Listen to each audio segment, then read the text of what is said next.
Apabila setelah Anda melakukan amal ibadah, kemudian setelah itu oleh Allah Anda diberikan kemampuan melakukan ibadah berikutnya, itu tanda amal panjenengan sebelumnya sama Allah diterima. Jadi ibadah, setelah ibadah kok merasa ringan untuk melakukan ibadah yang berikutnya, itu tandanya apa? Ibadah panjenengan yang sebelumnya oleh Allah diterima. Tapi ibadah, mari ibadah malas ngelakoni ibadah berikutnya, itu tanda bahwa ibadah sebelumnya oleh Allah tidak diterima.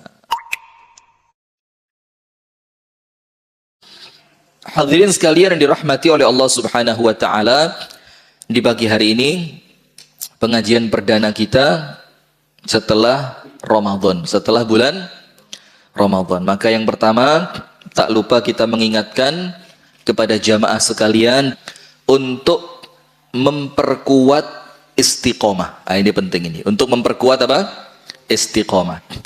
Karena dalam Al-Quran dikatakan, وَلَا تَكُونُوا كَالَّتِي نَقَضَتْ غَزْلَهَا مِنْ بَعْدِ قُوَّةٍ أَنْكَاثًا. Janganlah kalian, kata Allah, menjadi seperti seorang wanita. Jadi yang dicontohkan ini laki atau perempuan? Perempuan. Janganlah kalian menjadi seperti seorang wanita, yang wanita itu merajut kain dari benang. Jadi dia punya benang, kemudian dirajut menjadi sehelai kain.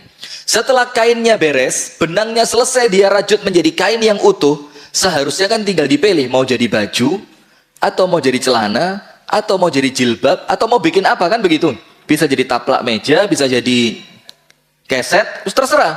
Ternyata perempuan ini kainnya jadi diapain? Dipreteli.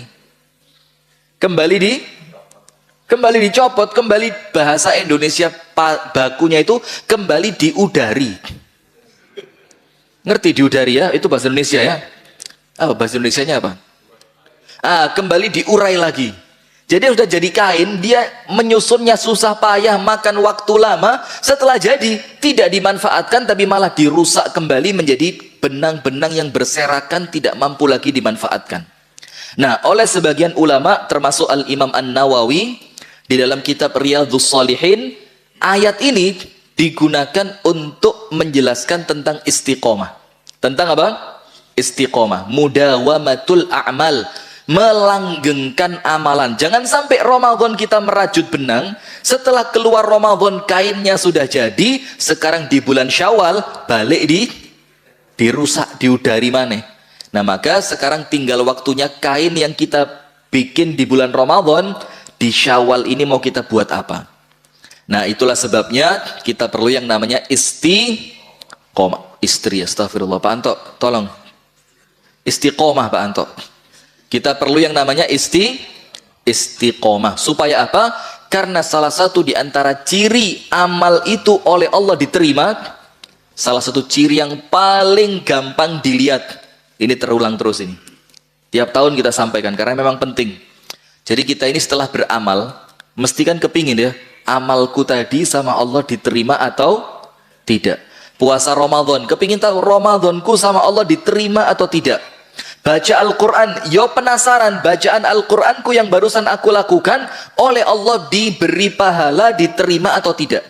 Maka cara melihatnya, satu yang paling gampang, gak mungkin bleset. Paling mudah, untuk supaya kita tahu amal kita diterima oleh Allah atau ditolak. Dan gak mungkin salah. Dan ini dituntut kejujuran pada diri masing-masing. Gak iso, gak iso. Apa itu? Lihat.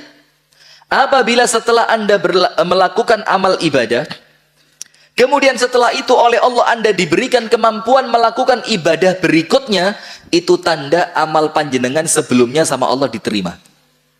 Jadi ibadah, setelah ibadah kok merasa ringan untuk melakukan ibadah yang berikutnya, itu tandanya apa? Ibadah panjenengan yang sebelumnya oleh Allah diterima. Tapi ibadah, mari ibadah malas ngelakoni ibadah berikutnya, itu tanda bahwa ibadah sebelumnya oleh Allah tidak diterima. Coba angkat tangan yang puasa Syawalnya belum beres? Iya, saya juga sama. Kurang 2, kurang berapa? Kurang berapa, Anto? Kurang 6. Ya kudu kurang itu. Dorong kurang kok 6. Oh, kurang 3. Beres, alhamdulillah. Nah, maka sing sawali abot-abot ini hati-hati, Pak. Hati-hati. Mana tadi yang kurang 6 tadi? Nah, ini hati-hati. Kenapa? Kalau memang setelah Ramadan kita tidak diringankan untuk melakukan amalan yang kita lakukan di bulan Ramadan, itu pertanda apa? Ini isyarat buruk ini. Khawatir. Memastikan tidak bisa kan? Khawatir. Khawatir apa? Ibadah Ramadan kita yang lalu oleh Allah tidak diterima. Maka panjenengan perlu 4 perkara setelah Ramadan. Tulis. Tulis. Wih, WA ini waos Al-Quran. Masya Allah, bagus. Yang pertama, kathratud doa, banyak berdoa. Setelah Ramadan yang diperlukan apa? Banyak berdoa. Maka disebutkan oleh Al-Imam Ibnu Rajab Al-Hambali. Imam Ibnu Rajab Al-Hambali, beliau punya kitab judulnya Lataiful Ma'arif. Nah, dalam kitab itu ditulis apa? Salah satunya, di antara amalan para salaf. Salaf itu apa? Pendahulu ya. Jadi pendahulu 3 generasi utama, para sahabat, para tabi'in, dan para tabi'ut tabi'in. Ini namanya apa? Generasi salaf. 3 generasi pertama. Itu namanya apa? Salaf. Maka kalau kita beramal, harus ada patokannya dari amalan 3 generasi utama ini. Itulah namanya mengikuti para salaf. Bukan kemudian mengikuti kelompok tertentu, tidak. Yo, siapapun yang melakukan amalan, yang amalan itu pernah dilakukan oleh para ulama di pada 3 generasi pertama, itu namanya mereka mengikuti salaf. Dan enaknya, Pak, salaf itu bukan cuma 1, Pak, wakeh.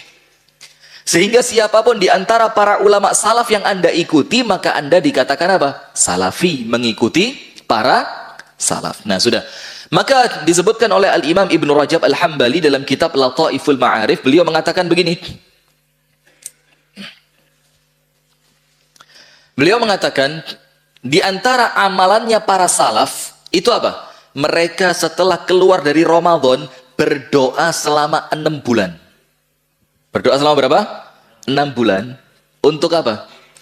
Doa selama 6 bulan ini setelah Ramadan fokus minta sama Allah supaya Ramadannya diterima. Jadi tidak macam-macam, Pak. Kita baru Idul Fitri selalu bisa. Iya kan? Dongo ini ganti. Biasanya dongo tentang Ramadan segala macam. Sekarang doanya sudah berubah. Kita lupa Ramadan. Sementara para salaf itu 6 bulan gak lali Ramadan. Bahkan setahun penuh itu pikiran mereka Ramadan terus. Loh, kenapa? Karena 6 bulan setelah Ramadan doanya minta Ramadannya diterima. 6 bulan setelah itu ganti mana doanya? Jadi begini, setelah Ramadan apa? Coba tes. Yang ndak hafal bulan Hijriah, angkat tangan. Yang ndak hafal, berdiri silakan pulang. Serem ya. Setelah Ramadan, Syawal. Kemudian Dzulqa'dah. Kemudian Dzulhijjah. 3 bulan. Ini mereka doa terus ini. Ya Allah, terimalah Ramadan kami. Ya Allah, terimalah puasa kami. Ya Allah, terimalah sholat malam kami. Ya Allah, terimalah amal ibadah yang kami lakukan di bulan Ramadan. Ditambahi tahun baru. 3 bulan lagi. Muharram, Safar, Rabiul Awal. Jadi sampai bulan Rabiul Awal, itu yang mereka lakukan, berdoa minta supaya Ramadannya diterima. Masya Allah. Bayangin, Pak, berapa bulan? 6 bulan. Mulai bulan Rabiul Tsani, artinya masuk bulan ke-7 setelah Ramadan ya. Setelah Ramadan masuk bulan yang ke-7, sampai ketemu Ramadan lagi, sampai bulan Sya'ban, doa mereka berubah. Ya Allah, jadikan kami sampai ke bulan Ramadan. Artinya sepanjang tahun, doa mereka tidak pernah lepas dari Ramadan. 6 bulan setelah Ramadan minta Ramadannya diterima.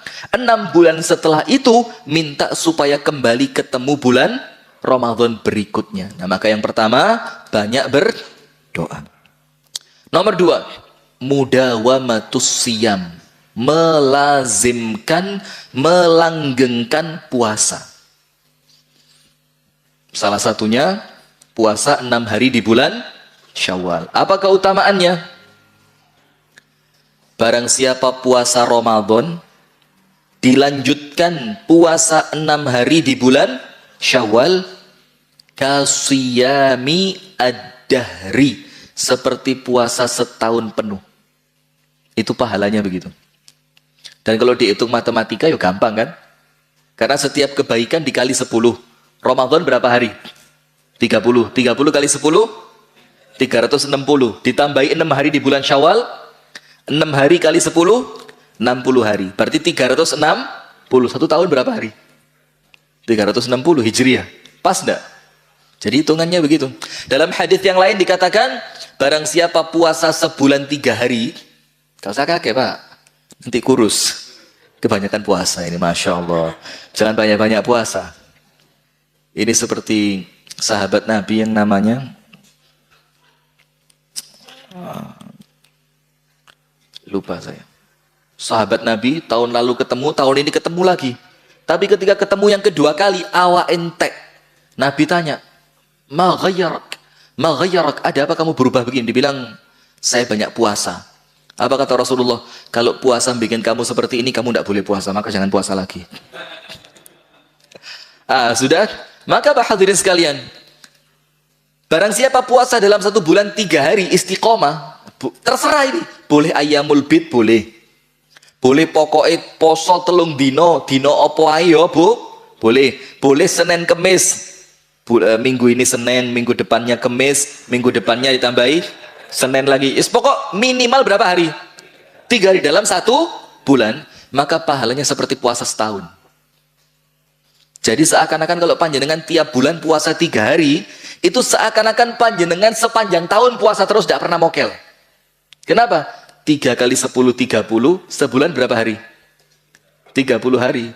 Nah kalau 1 bulan panjenengan puasa 3 hari, dikalikan 10, seakan-akan panjenengan puasa 30 hari. Lek benulan 3 hari, seakan-akan panjenengan puasa sepanjang tahun. Maka yang kedua, posone ojo mandek blas. Artinya jangan berhenti sama sekali, tetap ada puasa. Karena itu menunjukkan apa? Kalau panjenengan tetap puasa, artinya puasa Ramadan kemarin oleh Allah diterima, maka setelah Ramadannya selesai, Anda tetap ringan melakukan puasa sunnah. Itu yang nomor 2. Nomor 3, sholat tahajud Pak. Masih cuma witir. Witir itu apa? Witir itu ganjil. Witir itu ganjil dan biasanya digunakan sebagai penutup sholat malam, kan begitu?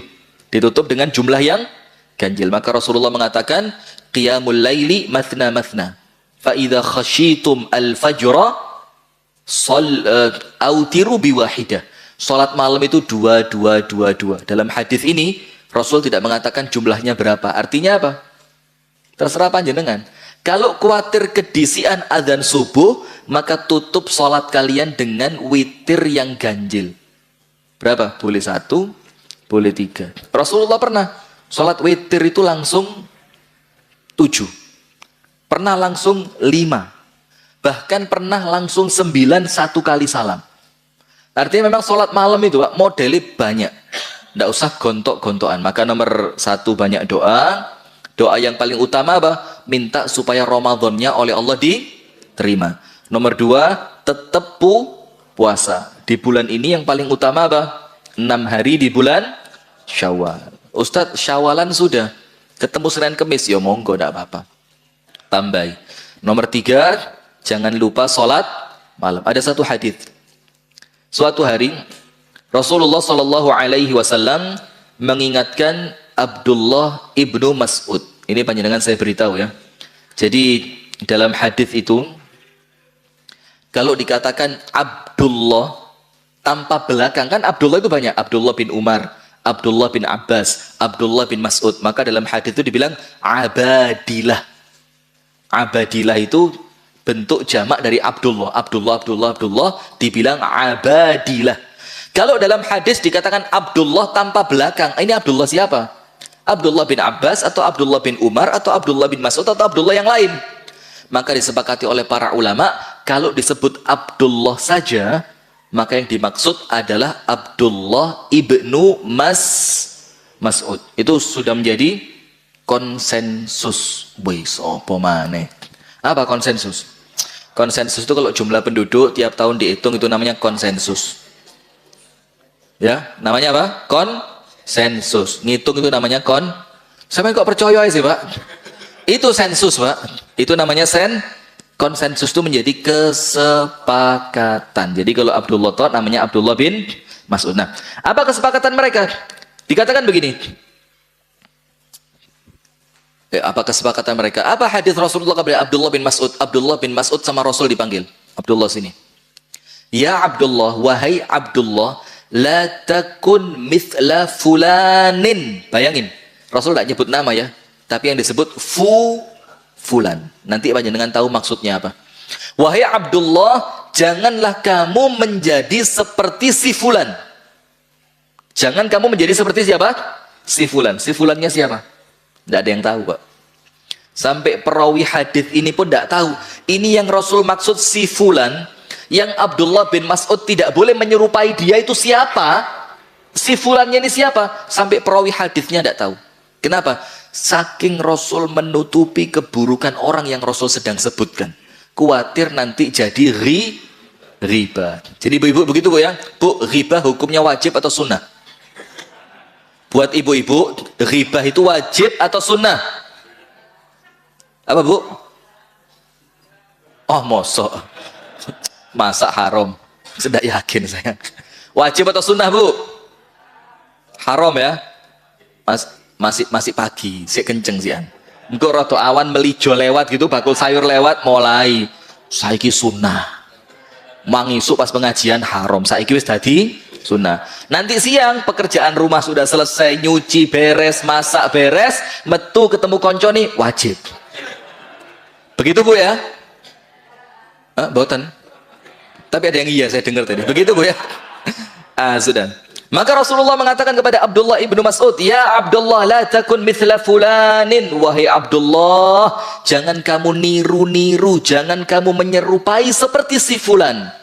Ditanya sama Abdullah, kenapa ya Rasul? Saya tidak boleh niru si fulan. Dengerin apa sebabnya. Kana yaqumul lail fataraka qiyamal lail. Dulu si fulan yang aku sebut ini, kata Rasul, dia bisa sholat malam. Tapi sekarang dia sudah meninggalkan sholat malam. Berarti, Pak, orang yang pernah memulai suatu amalan itu tercela kalau dia meninggalkan amalan yang pernah dia mulai. Berarti dalam hadis ini ada isyarat yang lain. Apa itu? Memulai amalan itu lebih mudah dibanding mempertahankan. Betul apa enggak? Orang istiqomah puasa. Aku mau puasa Senin Kamis. Ya, Masya Allah, sebulan lancar. Masuk 2 bulan mulai ono tantangan. 3 bulan buyar. Angkat tangan yang seperti itu. Aku mau istiqomah ngaji. Setiap habis sholat 2 lembar. Buas. Ketika pertama, orang itu ketika punya niat baik kan artinya semangatnya saya dukur ya. Maka ketika memulai masih muda, masih semangat, masih membara, masih menggebu. Boy, kayak mantan anyar. Masih semangat. Boy, bendino dilakoni. Sudah jalan berapa waktu mulai kendo. Biasanya sedino pindo, mulai sedino sepisan. Ngaji.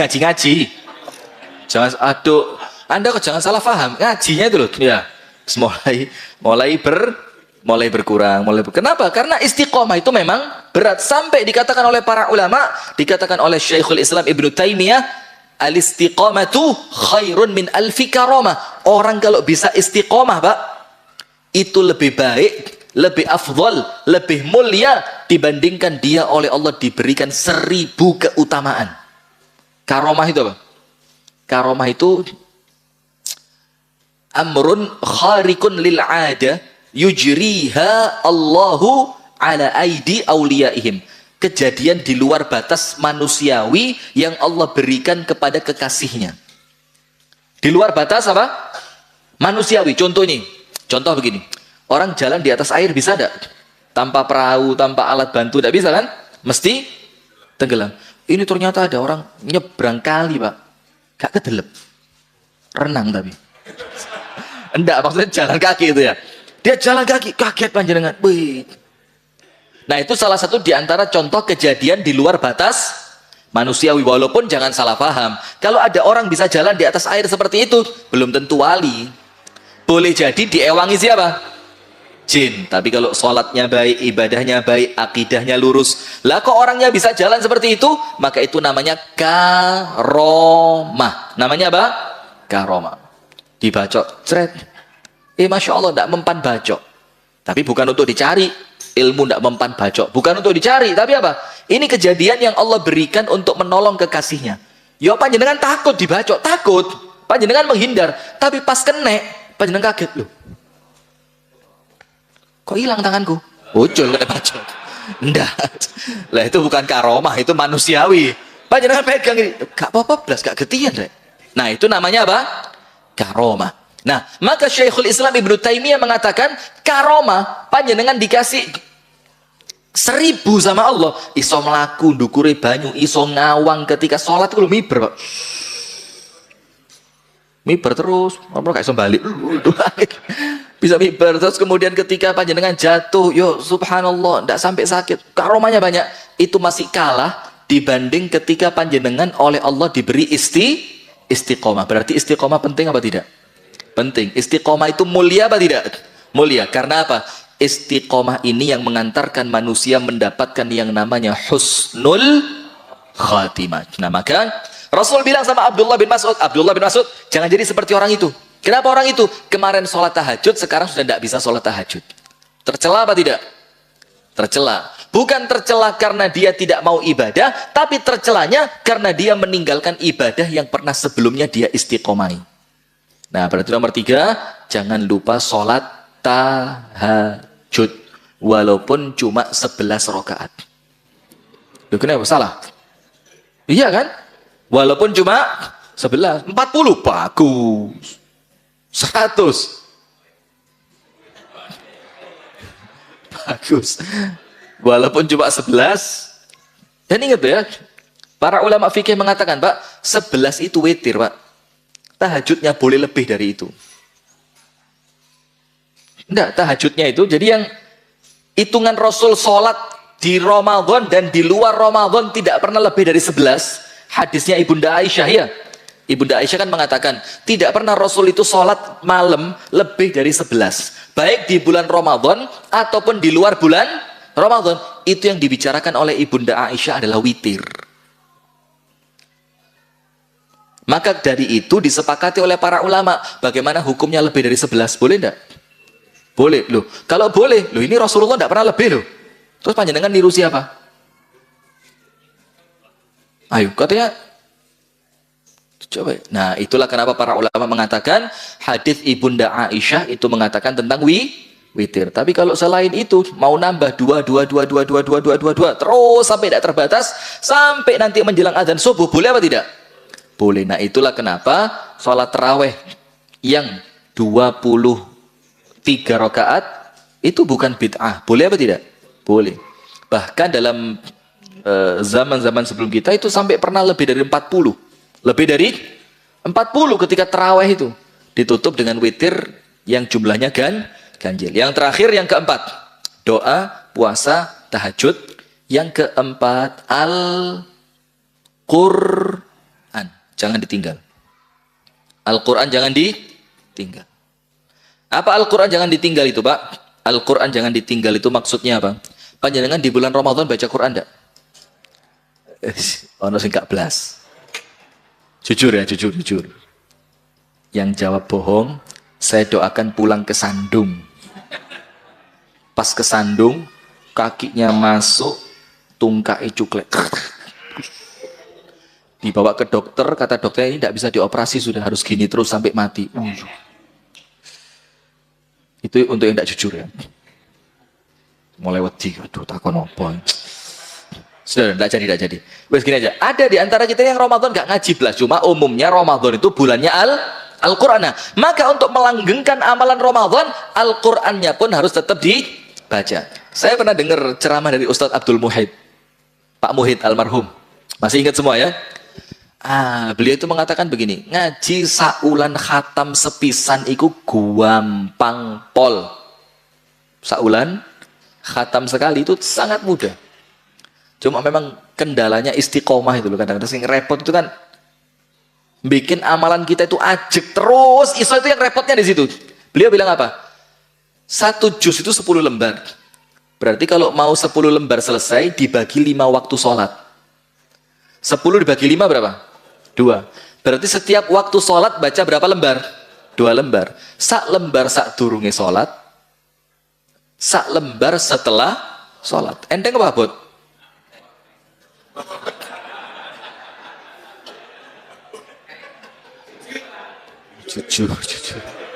Jujur ya, Masya Allah. Khawatir kesandung tadi.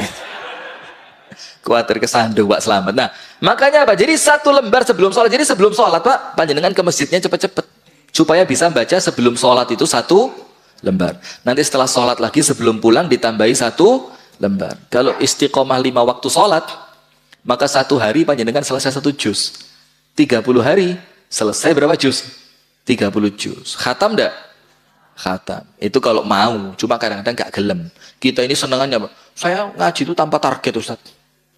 Tanpa target ini bukan karena apa? Bukan karena dia kepingin banyak, bukan. Karena males. Tanpa target. Pokok kepingin ngaji itu ngaji. Pas ngaji itu, Ustaz, Masya Allah, Ustaz. Wih, 20 halaman. Itu bisa sekali ngaji, Ustaz. Mari ngono gak ngaji blas. Dapat sedino gak ngaji blas 2 tahun. Lah apalah artinya 20 lembar kalau setelah itu gak ngaji sama sekali. Maka istiqomah itu kan konsepnya apa? Walaupun sedikit yang penting rutin.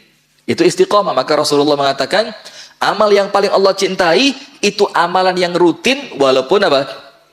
Walaupun sedikit. Jadi Mas yo didik sing penting ajek.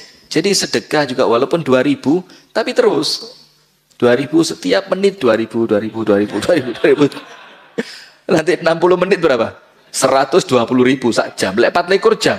120 ping 24. Soge panjenengan insyaallah, masyaallah. Nah, maka istiqomah. Yang terakhir Al-Qur'an. Jangan ditinggalkan. Nah, yang kelima, keenam, ketujuh, kedelapan terserah panjenengan. Tapi yang pokok yang 4 ini doa, puasa, tahajud, baca Quran. Kalau yang kelima, keenam, ketujuh, kedelapan tergantung panjenengan di Ramadan yang lalu mengistiqomai apa. Ada yang istiqomah ngasih makan buka puasa setiap hari untuk 3 orang misalkan. Loh, saiki dilanjutkan, Pak. Mas yo gak tiap hari, minimal apa? Minimal panjenengan undang orang makan ke rumah, siapa yang puasa sunnah Senin Kemis, ayo buka puasa di rumah saya. Atau kalau bisa, Nurul Huda bikin. Wih, Masya Allah. Bikin. Buka puasa sunnah Senin Kemis. Nggak usah tiap minggu, nggak usah tiap pekan, nggak usah. Misalkan disepakati. Hari Kemisnya pekan ketiga, hari Seninnya pekan kedua. Jadi 1 bulan ada buka puasa bersama 2 kali. Dan cari donatur gitu-gitu sekarang gampang, Pak. Serius. Cari donatur, cari orang yang mau nyumbang untuk acara-acara semacam itu. Mudah. Yang penting apa? Panjenengan betul-betul meyakinkan bahwa yang ikut makan itu orangnya puasa. Sing melok mangan tapi gak pos. Loh iya, kan ceritanya buka puasa. Yang ikut makan tapi tidak puasa ditungakno mulih murus-murus. Keluar semua entek bukone gitu ya. Nah, maka tidak apa-apa. Sampai di Mekah Madinah itu kan bukan setiap Senin Kemis, tiap hari. Tiap hari. Terutama Senin dan Kamis. Itu mesti ada orang itu bikin sufroh namanya. Sufroh itu plastik panjang gitu ya kan, yang pernah umrah mungkin tahu. Terus dijajari ada roti, ada teh, ada macam-macam lah makanan ya. Ada kurma, ada buahnya itu. Kalaupun panjenengan mendekati maghrib itu masih kosong, panjenengan disuruh duduk sama yang punya. Terus panjenengan bilang, saya tidak puasa. Jadi dia apa? Hatta walaupun yang tidak puasa, duduk sini makan. Karena apa? Dia senang makanannya dimakan orang lain. Apalagi kalau yang makan orang puasa. Nah maka bikin Ustaz Ali Arifin ya. Kalau tidak bisa sebulan 2 kali, sebulan sekali dulu lah. Disepakati Kemis atau Senin. Insya Allah itu pahala besar. Dan insya Allah kalau cari donatur gampang. Kalau donaturnya belum ada, di SDO di sini. Kalau SDO belum ada, jangan khawatir. Haji Riki Fajar. Hei. Tutup. Berapa Ustaz Ali Arifin? Ini kebutuhannya petang atus pitung bolu. Ah, saya tutup. Berapa? Pintu rumah. Uangnya itu ya. Nah, maka amalan yang lain, amalan yang apa? Yang panjenengan istiqomahkan di bulan Ramadan yang lalu. Maka ingat 4 perkara ini. Jangan lupa. Supaya apa? Ramadannya gak hilang blas. Nah, kita ini lucu kadang-kadang. Menjelang akhir Ramadan, sedih ya mau ditinggal Ramadan. Pret. Pret. Apa? Lo Ramadan hilang gak ngelakoni amalan Ramadan belas. Orang itu kalau sedih ditinggal Ramadan, maka kepingin Ramadannya kan ikut dia terus. Maka bagaimana? Yo tetap poso, tetap tahajud, tetap darusan Quran, ya kan?